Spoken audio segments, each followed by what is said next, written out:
If you've written React components, you've probably mixed what looks like HTML right into your JavaScript.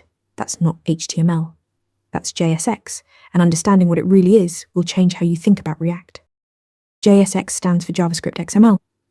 It's a syntax extension for JavaScript that lets you write markup that looks like HTML directly in your JavaScript files. It's not a template language, and it's not HTML. It's syntactic sugar that makes React components more intuitive to write. That's what JSX looks like. You can write elements with angle brackets, nest components, and even embed JavaScript expressions using curly braces. This button uses a JavaScript variable for its text. You can put any valid JavaScript expression inside those braces, whether it's a function call, a ternary operator, or a calculation. It all gets evaluated and rendered. Behind the scenes, tools like Babel transpile your JSX into regular JavaScript function calls. Every JSX element becomes a React.createElement call.